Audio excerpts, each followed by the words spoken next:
Okay, so I like Okay. the idea of should we each write our own what was the word used? Reflection. Yes, yes, yes, yes. On this ongoing process, Mm-hmm. on collaborating towards finishing a joint manuscript, literary. Yeah. Yeah, because I think like we've said a lot of these things out loud to each other and we know it. And I think we do have like a pretty good concept of what it is and has been. Uh, but I think to actually put it on paper, each one of us and reflect further now with the hindsight and at a place where we're like more or less over the pandemic and a different place in our lives and process and projects and everything. I think that would be really interesting. But and I think it's totally aligned with several things they mentioned in the call for submissions of the um, about place journal. I can see if we each sit down with it, we could elaborate like different, at least two or three of those lines of thought and illustrate. Uh, and I think with examples, not just speaking like on a conceptual high level, but okay, what did that look like in our everyday lives and maybe highlighting two or three moments. I mean, like talking about the conceptual, but also giving the examples. So do you see this eventual submission looking like kind of an exposition of our process more than just submit two poems and one photograph. um, and I see, I prefer the first because it's exquisite. Not there aren't too many living people I know of that have done the same thing, or if they have, they haven't talked to me. I haven't heard about it. Right. Yeah. Um, I mean, and it could be, yeah, a combination of all that, because we could do the essay about our process and documenting it, and then maybe include two of the shorter poems and a couple of the photographs, because I think that the photographs were a way of illustrating and reaching out through time and space and at a time when we felt so isolated, but yet it was so rewarding and so grounding and centering to have this standing conversation and commitment to do it on a regular basis. That not just like, oh, catching up, like how you been or what are you thinking about, but it was a much more direct uh, line and process. I think the closest I've ever done with anybody, you know, and that meant so much, and that it was also like going against the grain of the usual, as they say in the call for submissions, the emphasis on the individualism and the sole creator. And we were doing it on purpose, in part because it was proposed to us that we do a three-way volume originally, and then it was two. But also because, excuse me, I think it fits so well with how we've been bouncing off of each other's ideas and energy for decades. So we were like, oh, sure, we can do that. Like it wasn't as big of a stretch as maybe for some people. It was like, no, it's like what we already do, just in a different form and with more of a concrete product at the end versus just like a free flowing exchange and ongoing conversation. We actually had like goals and time frames and structure. And we did get very far with it and with the different iterations. But for the things we submitted to small press and to Sandra, I mean, we did a lot of really deep work. And and I don't think it was for naught. I mean, I think it would still see something come out of it. But it would be beautiful to as a way to kind of also re-energize us to go like, okay, we're in this new stage, it's 2025, and let's go from here and use everything that we gain without getting hung up on the, well, this didn't work out, or that didn't work out, or so and so didn't work out, or it's like, no, where are we now? And creating a narrative around it, and then sharing it with other people through the journal, but also helping us consolidate the idea for the joint book. Yeah, really. I just actually typed up a lot of what you said. So, I'll eventually Thank you. create a Google Doc, cleaning up some of these notes, and I can share them with you, so you'll have editing capability as well.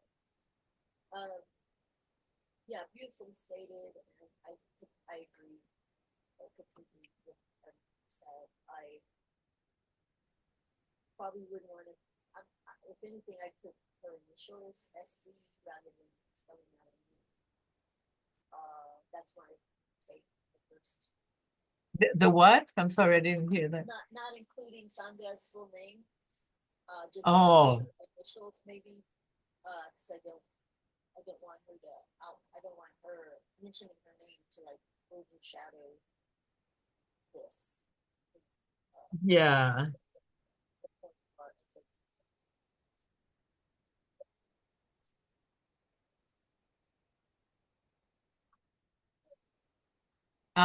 part. You're breaking up. I can't hear you.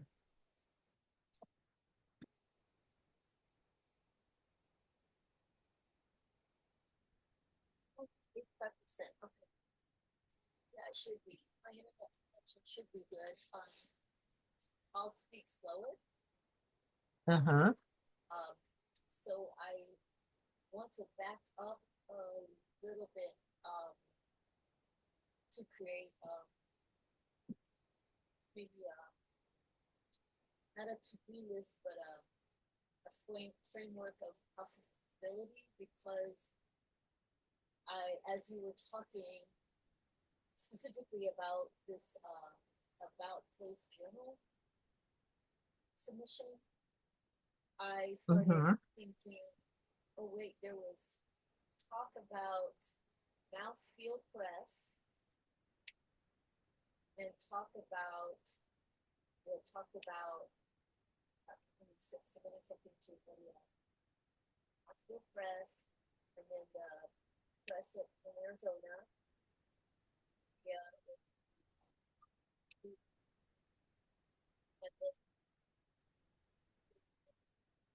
submission, and then there was, oh yeah, you talked about the uh, flower press call for submissions being on Zalua, but I think I had already said last time that I wasn't sure if they would want a collaborative submission, and then Yeah. said if we did submit a collaborative submission, we would have names on the manuscript, of course, but it could be labeled Poet 1, Poet 2 to kind of Uh-huh. separate our work. Um, so then I'm thinking of that. I can't remember what our end point was on that possibility. Did we decide not to go forward with that? Yeah. Okay. I just wanted to I get think we said that we would do that one individually. Okay, okay. I just want to just But, Flower Song remains a possibility for publication for the book, regardless of the Ansaldúa prize. okay, good. I just wanted that all those things to be said out loud so that I get my, you know, but because I want to see how you want to prioritize each of these possibilities. Um, sorry. Yeah.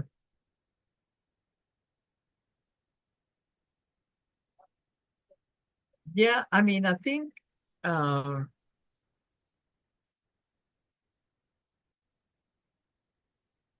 given the time frames that we're talking about, I think it makes sense to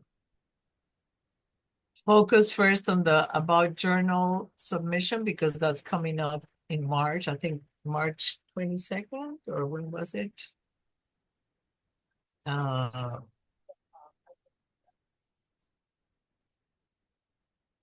March 10th. Understand that's gonna. So March 10th.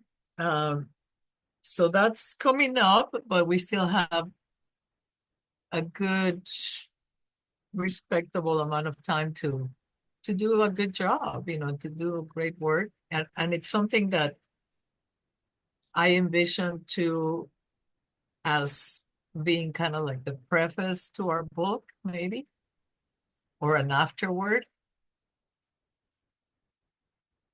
Uh, I didn't hear you.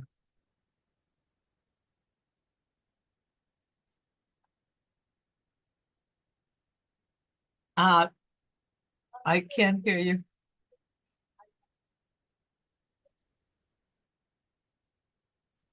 Mm, I can't hear at all now.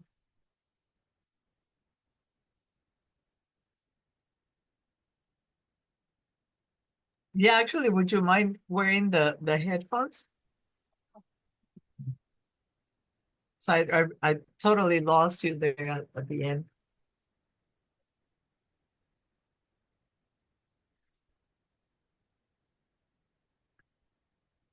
I really, is it too loud?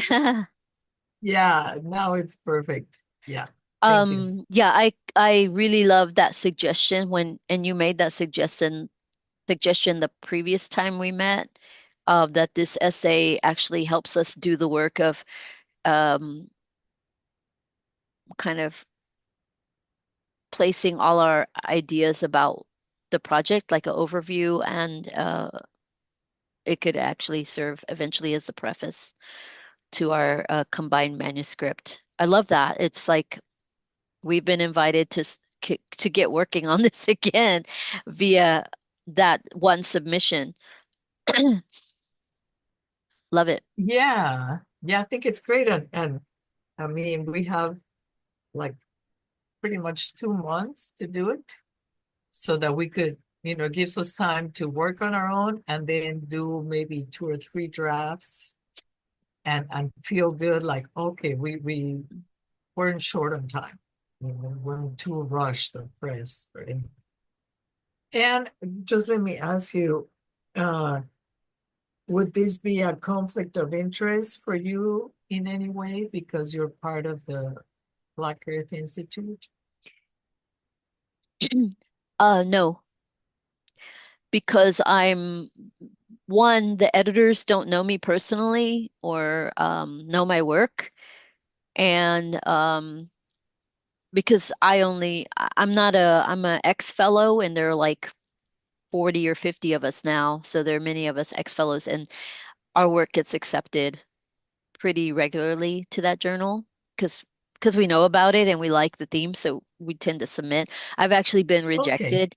I've had work rejected by them several times, so Mm-hmm. I'm not a shoe-in, so I know there's fairness and judiciousness in acceptance practices. Yeah. So I don't worry about that. Um, excuse me. Okay, perfect. There was something I was forming another thought about, and I wrote down that you said we have time to work on 2 or 3 drafts. I, yeah, I'm confident of us being able to complete this for the submission to the journal. Let's see, my thought I was forming had to do with, oh yeah, you said rising to the surface. Didn't you say that? You did say that. And I No, love not that. right now. I don't think. Yeah, you said something about something rising to the surface that I guess yeah, the essay will help us bring the manuscript and this work, this project back to it's been like maybe a little bit on ice, we've been Yeah, had okay. things going on, so it's rising to the surface. And I immediately thought of the whales rising to the Right. surface so that they're viewed and seen again. And for me, and I don't want to push this on you if it's not that meaningful to you, um, you can be honest with me. Um, is the whale metaphor. It just keeps rising for me over and over, and it's kind of poignant. It's become more poignant for me because of knowing of that mother whale who's lost babies and then mourns their passing after birth and then Uh-huh. carries them around. And I mean, that could even be stretched. It's like when our work doesn't get published, but Right. we still carry it in our, like, it's got to go somewhere. We're not ready to give up or bury it, or maybe there's a better iteration to come, a better version of it that we haven't quite you know, um, unveiled to ourselves. So anyway, I'm just loving the idea. For me, that metaphor of the whale really resonates so much in terms of the aging of our bodies, and as we work together and have grown, you know, side by side, parallel in a way, somewhat parallel in our practices as writers and thinkers. Um, Anyway, I don't want to go on and on. I think the tea caffeine is kicking in, but I don't know if that's would be an important I don't know, like a through line maybe for the essay. Yeah, definitely. Definitely. I think uh it still resonates with me a lot, that original idea of us is like we're not just breaking into the scene, it's like we've been there and we've been doing our thing and then come up for air every once in a while. And I still love that image that you drew that we could submit to totally as part of artwork and then the photographs. And I still really relate. And then the part of the morning is like makes it even more poignant and The just what, like say that part uh, again? I didn't the part. of the baby whale mourning Oh, the yes, baby yes. whale Yeah. makes it more poignant, and I think it fits with uh the aging process and then all the different losses we've had, and then as a society the pandemic, all the different losses, unacknowledged losses that we've still had. And I think that's why people are still acting up so much in different ways, because there's that enormous unacknowledged grief and I think in American culture in general, there's no place for death, no place for grieving, no place for anything. And so people do it in weird, not very healthy ways, like mass shootings violence, or voting for Trump. Because we haven't acknowledged it. We haven't come together as a community to mourn our losses and to admit. And it's always like, oh, we're a youthful culture and the cult of youth and health and wellness and everybody's happy. And it's like, yeah, but let's acknowledge all the other parts. So I think it's still very timely for the culture at large, for us personally, as an image. Um, and for our relationship too, that yeah, like we're not always visible, we're not always on the surface, but we have a lot of depth to our practice, to our thinking, and we're not just like a flash in the pan starting out. It's like, no, we've been doing this forever. 40 years, 30, 40 years. And also to have this working artistic relationship for that long, that says a lot too. You know, 'cause people usually fight or they compete or they forget about the other person. I mean, there's a lot of ego that can be involved, and I think in our case, it has never been an issue, which is remarkable. Like we really have been very supportive of each other in exploring our different routes and different other arts and not feeling that as competition or something that takes away from my search or my practice.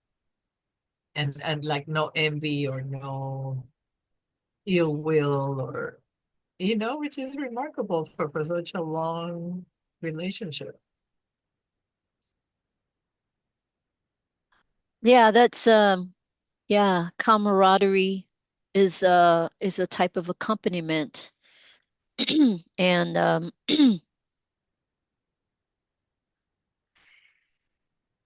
that is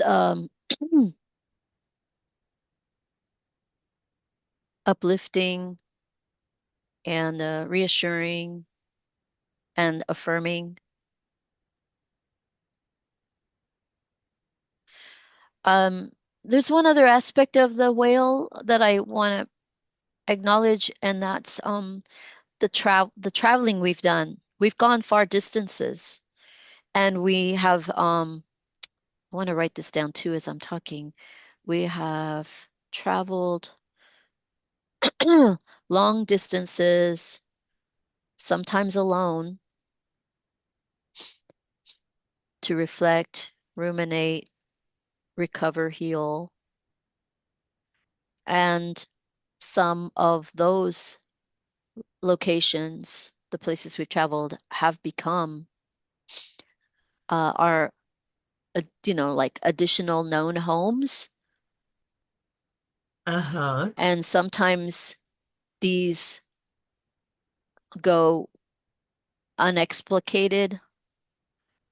They live in our hearts and uh, influence or inform our creative endeavors. Um, so I'll stop Mhm. Yeah, top definitely. because oh, and I'm feeling this. I've never said this out loud, but like you traveling alone to Ghana and you traveling alone to, did you go, where else did you go by yourself that was far, far away beyond Mexico? Well, it was Ghana and the Ivory Coast on that same trip. Um, yeah, and then to Bali and Hong Kong, Oh yeah. but with other people, Okay, okay. with my daughter and some other friends. Um, Did you do that deep yeah, sea dive off the coast of, was it Bali by yourself? uh, no, that was in the Galapagos. Galapagos. Yeah, the deep sea diving, and that was with George and with other friends. Okay. So yeah, the point I want that I'm feeling like I want to express is that um well, I learned this about people who serve in the military when they're on the front lines and they go through that desperate sense of tragedy and violence and you know physical pain, etc. The reason why those soldiers, when if they return home alive and are able to stay together, they stay very connected and close because they hold memory for each other. And they can Mm-hmm. like verify, confirm, yes, we did go through that. And it helps a soldier to be able to heal and recover from that traumatic experience, is to know that somebody Yeah. else know, like, buddy, you know what I went through. So the UFWs, those meeting halls for military vets, are so crucial as spaces where like they don't even really have to talk about the battles anymore. They just know that each other know, like and just being with you provides a comfort. However, Yeah. if you've traveled alone, like I went to Nepal completely by myself, though I met people along the way, of course, and talked to them, and you, let's say, I'll give the example again about going to the Ivory Coast, you were alone. Only you hold that memory, being back there in Austin or in the US. And that is Mm-hmm. a lonely trek to have that memory, and only you, if you feel like it, can impart to the public what part of your work is informed by that particular journey. Only you know that, Mm-hmm. unless you write a preface to all the ways that being on the Ivory Coast has changed you and marked you and informed your creative work.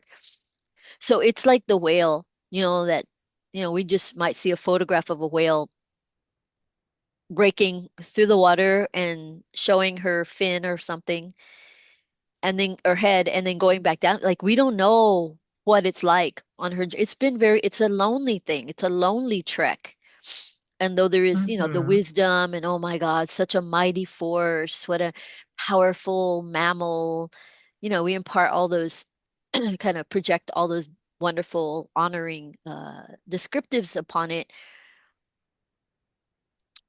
But we don't sit with that whale and accompany. She's not accompanied that we know of.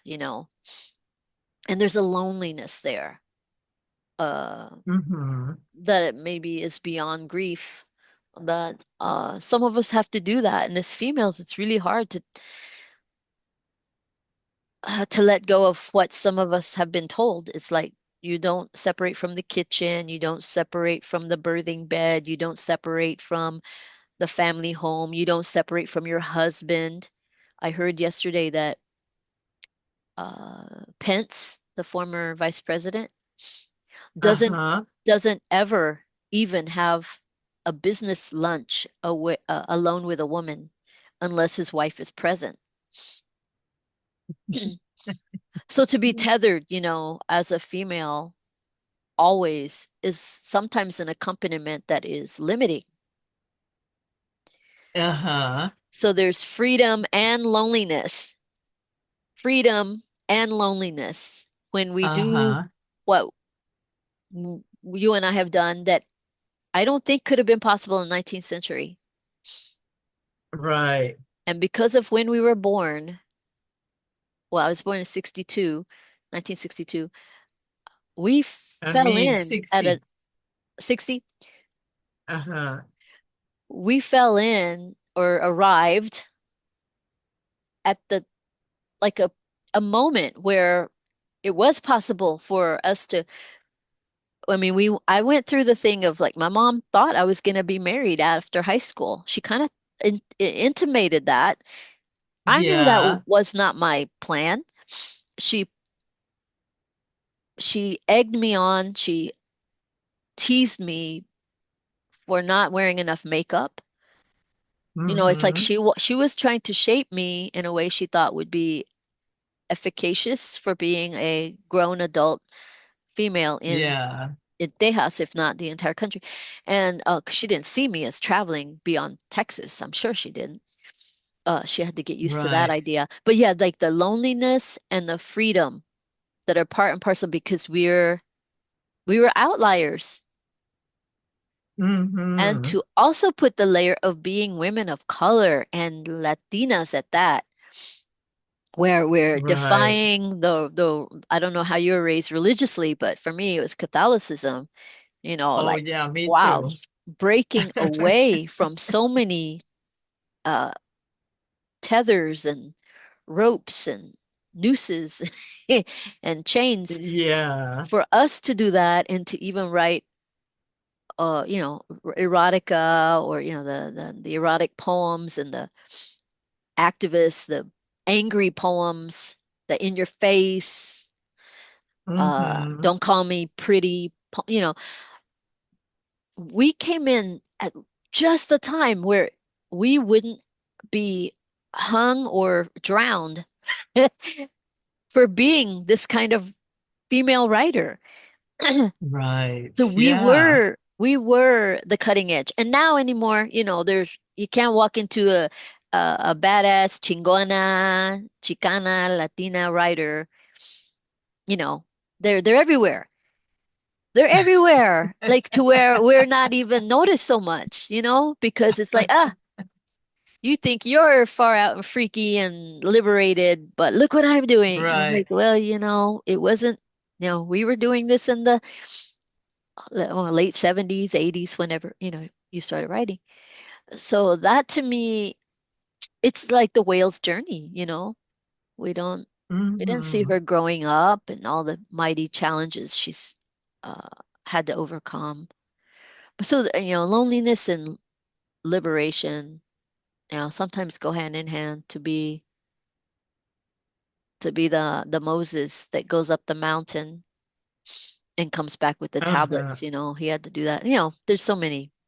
That's not a great one. I don't like referring to the Bible too much, but Yeah. Yeah, no, definitely. I see that. Um, and yeah, we need to reclaim it and shape our own narrative around it now that, as you said, they're everywhere, but it's like, yeah, but we have more depth because we've been around longer and we've been doing this for so long. And at the time we started, and it's also historical, but alive, a live document. Um, yeah, and ongoing. We're not stuck in a certain time period. say that again. We're We're not. not stuck in a certain time period that we did it like then and now we're not doing anything. It's like, no, it's ongoing.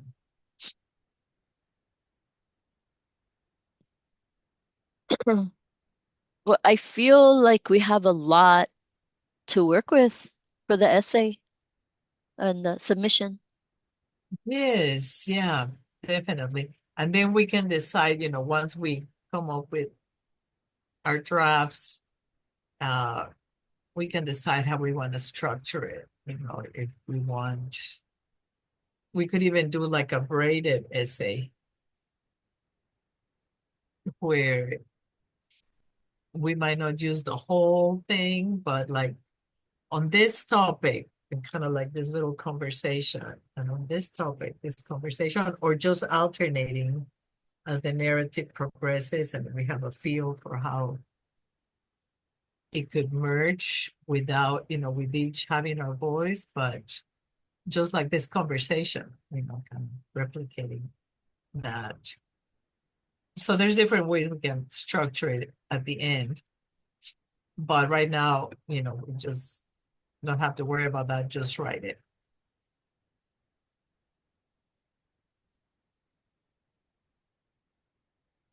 Yeah, I'm excited. I got excited too. I mean, I've been excited, but I'm really jazzed now because I'll never want to say it's like it's writing itself. No, because the work needs to happen. Of course, the crafting and needs to happen. But it's like I talking when I talk to you on these kinds of themes, um, I realize how much is there. and much of it has never been explicated or publicly shared before.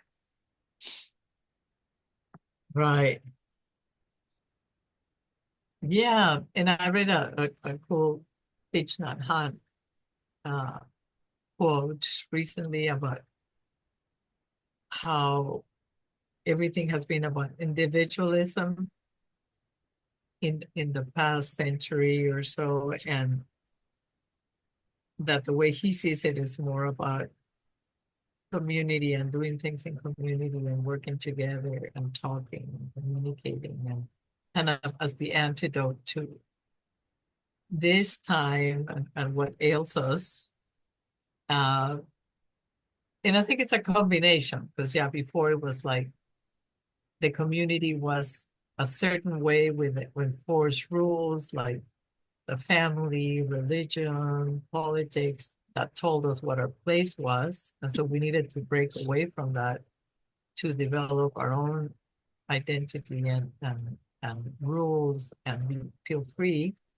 But then now we're maybe at a point where, yeah, we can be that, but then also come together like in dyads or triads or smaller groups to collaborate and to do things jointly, challenging the capitalist uh, individual producer idea that, you know, we're each there to conquer the world on our own and make money on our own and be famous on our own. It's like, no, that's not what it's about. And so that's what's exciting about that. It's about um Place Journal is that they're hitting on all those points too and kind of parsing it out and giving some guidelines too for how to express it, you know, and they're thinking about that. Hmm. Yeah, Like and it makes me want to follow the editor's work also and be in conversation with them, uh, you know, beyond the life of this submissions process. I yeah. there's a Native American scholar, and I have one of his books, but I can't reach it, so I can't remember his name. I think his last name is Wildcat. Um,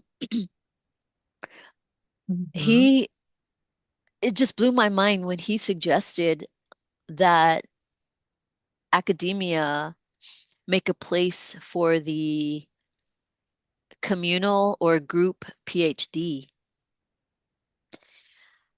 I just Mhm. fell in love with that concept because, or proposal. It was more like, why aren't we doing this? Uh, we see how depleting it is and overwhelming, especially for modern day student scholars who are often working full time.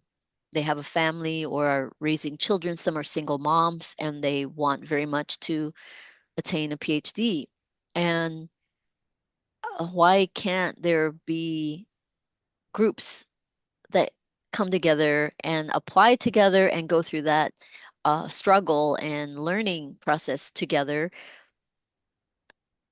particularly when their their strategy, they want to do a project, they want to do a life project together. Let's say like some eco justice something framework that a number of them want to address together. They're all interested in scholarly pursuit of that topic. Or let's say with Pancho McFarland, a person I know in Chicago, he graduated from UT Austin in um, that, everybody I knew back then was in comparative lit. He Uh-huh. has been very involved with permaculture and growing food in urban gardens. And if like two or three people had wanted to propose doing that PhD with him because they had the end point or the intention of all moving to Chicago and all being scholars who worked in the garden, shoveling manure and feeding their babies, but they wanted to do it with a scholarly approach so that they, be doing academic writing. Like, why can't that be possible in academia? Right. Yeah. That's a great idea, great concept. And when you think of traditional societies, a lot of times it was, yeah, the council of elders, Council. and it was the one that held the knowledge, and people would come to them for advice, or they would be the leaders, make the decisions, but taking into account like the well-being of the whole community. It was like yeah, more of a group thing, like the tribal council or elder council. Yeah, I think And it's healthy for younger people to see the variety. I mean, let's say a council of elders all ultimately agree on a way to do something or how to think about something, but they have different ways of getting there. It's useful. It's like a critical thinking experience to see how each came to the same conclusion, but through a different channel or with different uh, evidence or methodology informing that consensual decision that was made, not a collective decision, I guess I should say. I love yeah, when I hear about things like that or read about people wanting to do things that way, not trying to be top dog, alone, getting all the credit. Even when I have done performance work and I obviously have come up with the theme, often the title of the piece and the methodology. Like we're going to rehearse for a month. Here's the script, rehearse, memorize, warm up, uh, converse with me.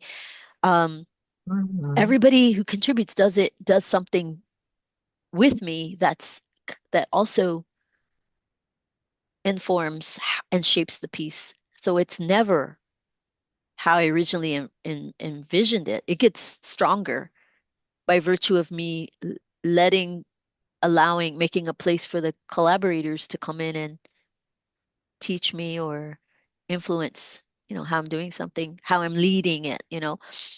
So my name's always yeah, at the definitely. top, but I don't need the other names to be so far down. I don't like that. I don't like that at all. I like for their names to be close with my name. Yeah, I know. I know. Yeah, and I think for theater work, that's like it's evident, self-evident, or more obvious. I mean, even though there's theater directors or playwrights who are divas and they just want all the credit and all that, but yeah, in writing sometimes it's harder for it to manifest because we tend to think of it as a lonely activity, but in reality, we're feeding off of so many things, books and conversations and movies and news and everything. So it's not really as isolated as we may think. And I also thought about, the Ansaldua's contribution of thinking about it as the conocimientos, that is not just one conocimiento, that's like the rule, the one true thing, but it's like many ways of knowing in the plural. Conocimientos and conocimientos tradicionales that don't tend to get valued as much because they're not scientific or they're not Western, right? But there have been these other ways of knowing forever. And so if we include more of that, then it's like, yeah, it also opens up our intuitive selves and our valuing of alternative ways of knowing. And she also talks about the autohistorias, So instead of memoir, instead of autobiography, I love the term autohistoria. And that in itself is a political art act, a radical act. And then for us to do it together, even more so, that we're writing our autohistoria And and what how it is has that meant. radical? How is autohistoria radical? Do you mind breaking Um, that down? yeah, I mean, I think I don't have it in front of me, but from what I remember reading of her, uh, yeah, especially for people who have been marginalized, whether because of gender or ethnicity or class, for you to articulate your own story in whatever medium, uh, it's radical because the greater system is like, no, you don't exist, or you don't count, or we don't want to hear from you. But by you saying it and articulating it, you make it more of a reality, and you can also share with people and give it validity. Like she felt like, excuse me, like growing up less than because she was mixing the languages, or because she didn't speak standard Spanish, or because she didn't speak standard English, or because she was brown or poor or whatever.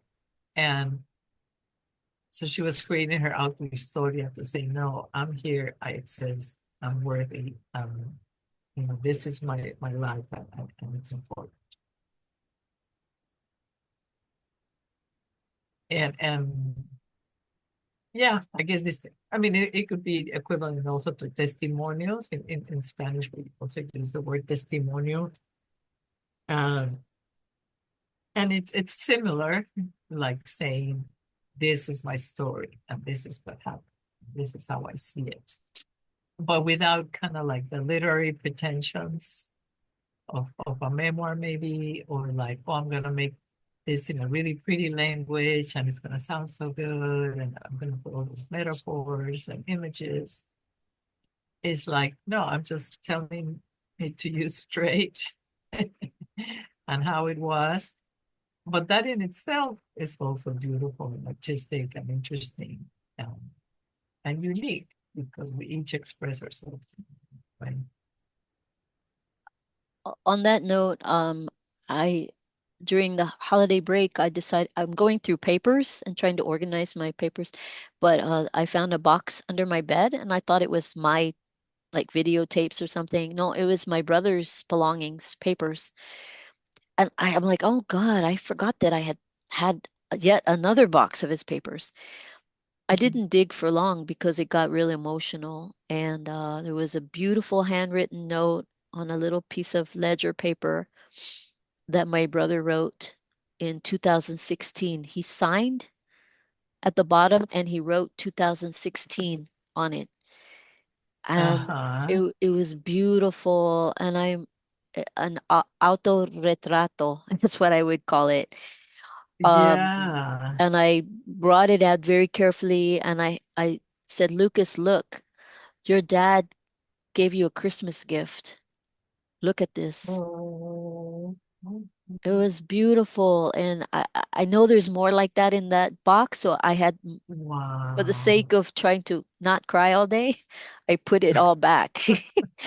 Um, but Wow. that note, and my brother spoke English very well, but he wasn't a great writer. But he wrote this. He said, Lucas asked me, Dad, why when you cook for me, why does everything always taste so good? And I pointed to my heart. Ted Uh-huh. Gomez, your father, 2016. That's all. Oh, uh-huh. Yeah, exactly. The fact that he, as a Tejano, young male with a GED, knew like he had an Anzaldúa moment. like I must write this down and leave it in a Yeah. box. And, you know, he never thought about or talked about publishing a book or anything. I don't know if he thought about it. He never told me. Uh-huh. I wanted so much to make him famous, to bring him some limelight. Not Mm-hmm. famous, but you know, like Yeah. Yeah. recognized, not credentialed, but respected. There's a difference for me. Right. Yes. Oh, that's great. And that you thought to give it to Lucas as a present. I'm sure that was really meaningful. Yeah, But yeah, it's an autohistoria and a testimonial. That's saying I was here. I thought this. I wanted to share this I love it. with the world. And then because we're writers and because we've read all kinds of things, it may come out pretty or it may come out flowery or it may come out whatever, however it comes. But like the original impulse is to say here we are and this is our experience. And then worry about the style or form, you know. And that it can also be rough, you know, it can be raw, it can be edgy, it can be however we want it to be. However we It doesn't are. have pretty and polished. Well, how we are. I mean, how I am, how I often arrive is, you know, I've been called lots of things. In your face, you know, when I was younger, best in your face poet, you know, Austin Chronicle, Yeah. 1995. But also at Alternate Current Gallery in Austin, I won an award, most likely to incite a riot. But no, not anymore. There are lots more people more likely to incite a riot Uh-huh. I than love me. that one. I'm pretty mellow these days. But on that, what was that? Oh, one more thing I wanted to say. Oh, edgy, rough. Oh yeah. Today, my friend Richard Loringer, who often attends my Recordando virtual Uh-huh. readings, he has interviewed me for his podcast, and it launches today. The episode he of our interview, Uh-huh. he interviewed six people, artists, mostly writers. Invited us to be interviewed, and on the topic of how do you make your living as a writer? How do you do art and live? You Uh-huh. know, eat and pay rent and that. So it's going to be pretty eye-opening. I haven't heard of the other.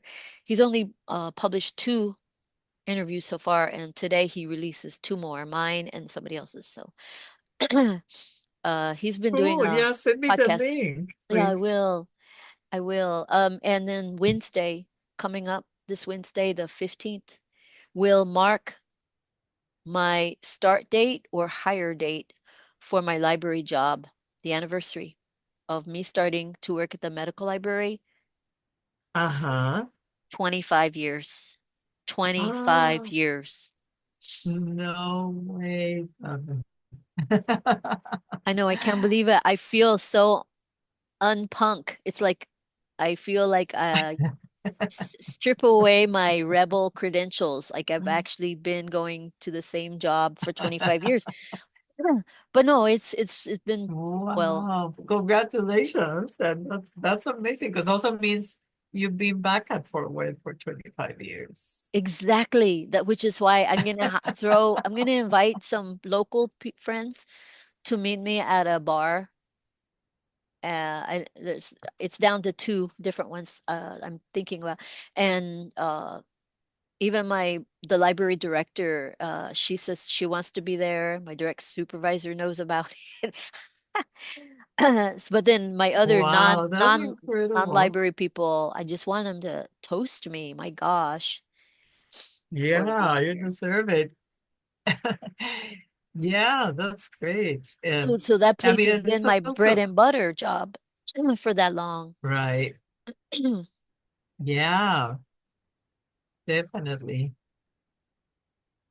That's amazing. And it's also amazing that we've continued our friendship since you moved back over 25 Yeah, years. but you're one of the people I like to see. You know, there's only like five or six that really have been responsive.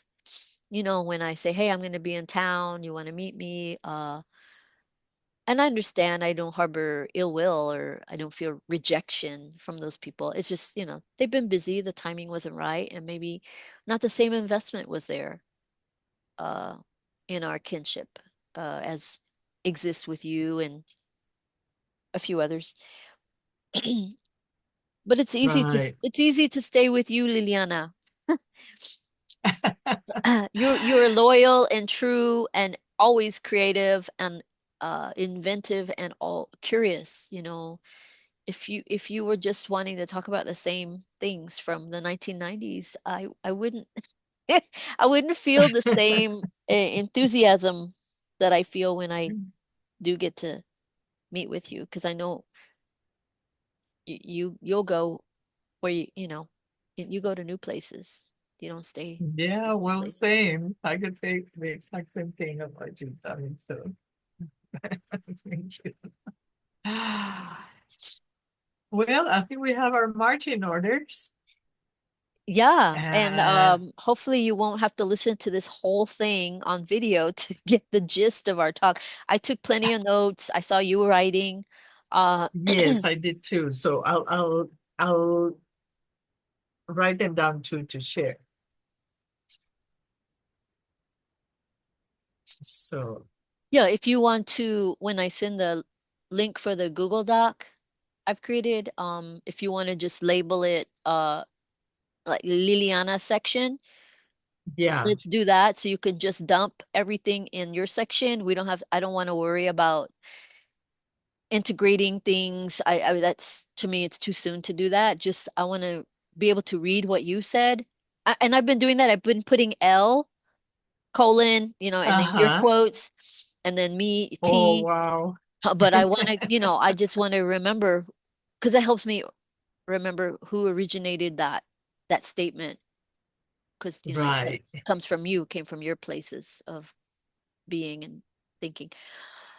So yeah, you can have the Liliana section, and then when you feel and I feel we're ready to integrate and chop, chop, chop, we can create a different Google Doc for that, for Yeah. placing things the way we want to place them. But that's for our notes. Yes, yes, yes. For Yeah. the original Google Doc. Yeah. Right. Okay. And then For how me. about, yeah, should we set like an Oh, internal submission date for ourselves, yeah, before March 10th. for the essay? Yeah, before March 10th.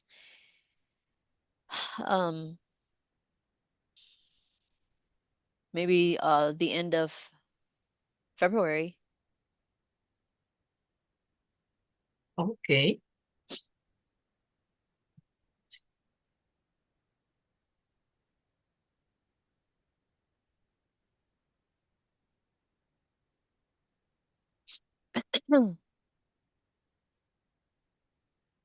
Okay. Okay, putting it there. Yeah. All right. And then we can chat in between. Yeah, Fridays continue to be a good day for me. But of course if my mom has a doctor's appointment, if you know, I'll let you know. But yeah, it doesn't have to Yeah. be next week again, but we can feel that out if you know, we don't have Okay. I don't I don't need to have something scheduled right this second. Yeah. See here. And you saw the Macondo thing, like who's coming, and the inscriptions are applications are open. I did get that email. I did see that come in, but I didn't, and this is a big anniversary, I know. I didn't know Yeah, who it is the July 21st, 27. and who is it? Kevin Young and Benjamin is coming, who I love. Is his fiction? Yes, Is he doing fiction or fiction, okay? fiction. Uh-huh. And Cristina Rivera Garza, multi-genre. Is she the one from Mexico? Yeah, and she's She, the one who won the Pulitzer she's so for the meta. She's story. so meta, right?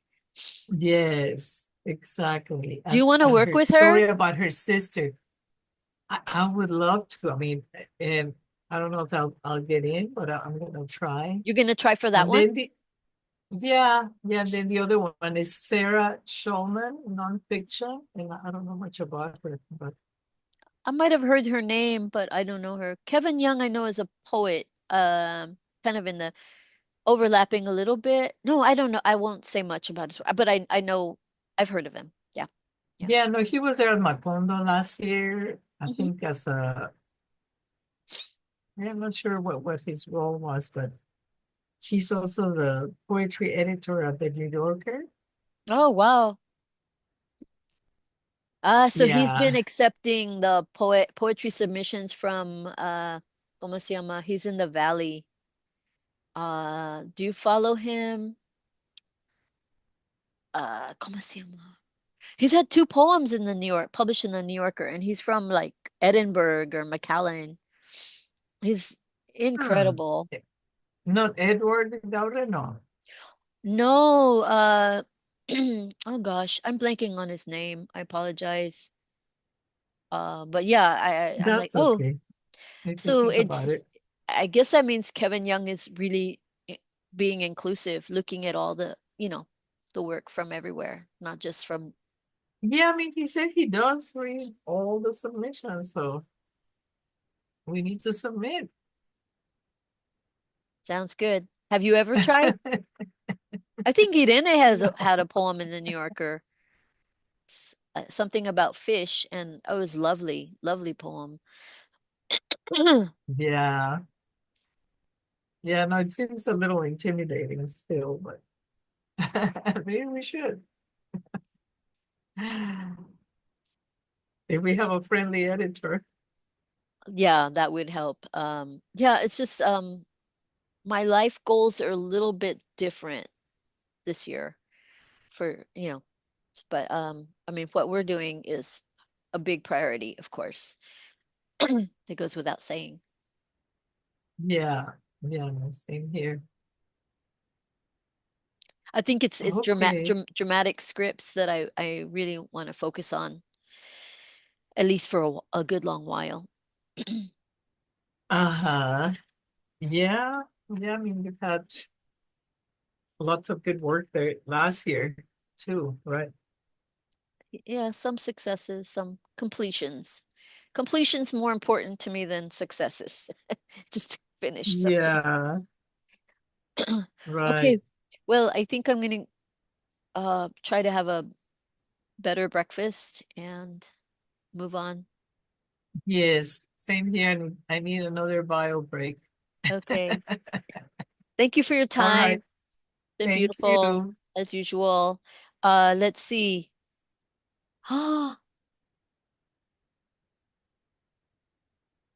Was I recording? Oh yeah, I am recording. Oh my God, I panicked. I thought I hadn't been recording. Okay, now I'm gonna stop it.